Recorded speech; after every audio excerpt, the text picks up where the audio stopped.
Arriva la bella stagione e in molti decidono di trascorrere le serate estive nella zona balneare di San Leone. Tanti i disagi, principalmente legati al traffico veicolare che di fatto intasa completamente la zona nelle ore serali. Il comune di Agrigento, con apposita ordinanza, ha disposto tra novità e conferme una nuova regolamentazione veicolare per il periodo estivo, cercando di limitare i disagi legati al traffico. Nello specifico, la validità della zona traffico limitata nel centro del Lido è fissata dal 25 giugno al 15 luglio e dal 20 agosto al 9 settembre, nelle giornate di sabato e domenica dalle 21 all'1, mentre dal 16 luglio al 19 agosto, dal lunedì al venerdì, dalle 22:30 all'1, sabato, domenica e festivi dalle 21 alle 2. In tale periodo è posto il divieto di circolazione e di sosta con rimozione sul lato nord del lungomare Falcone Borsellino, con eccezione per i residenti e i dimoranti muniti di pass che possono transitare e sostare nelle rientranze,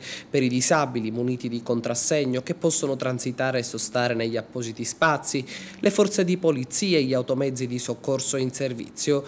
i titolari di pubblici esercizi e ditte commerciali per scarico e carico di collettame e merci deperibili dalle 8 alle 10:30 e dalle 14 alle 16 per i ciclisti nella corsia riservata e per gli autobus di linea fino alle ore 18. Contestualmente nella corsia sul lato mare è possibile la circolazione veicolare e relativa sosta sul lato sinistra, ma solo per i residenti e i dimoranti e per i titolari di pubblici esercizi e ditte commerciali muniti di pass, per i disabili muniti di contrassegno che possono transitare e sostare negli appositi spazi, per le forze di polizia e i mezzi di soccorso, per i ciclisti, rispettando il senso di marcia, e per gli autobus turistici fino alle 20. E ritorna nel viale dei Giardini, nel tratto compreso tra il piazzale Gigli e la via Edera, il senso unico con direzione di marcia verso le vie Edera, Gela, Cavaleri Magazzeni, ad eccezione dei veicoli adibiti al trasporto delle persone invalide, bus urbani, taxi e mezzi di soccorso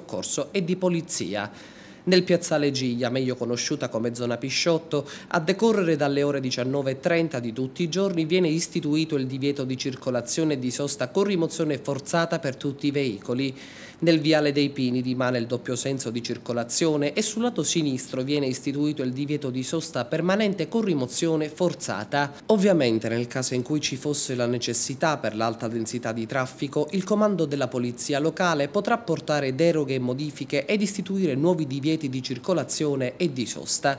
Quindi è richiesta massima attenzione da parte di tutta la cittadinanza per evitare disagi e inconvenienti, oltre ovviamente al rischio di trovare sul parabrezza, in caso di infrazione, il tanto sgradito foglio della multa.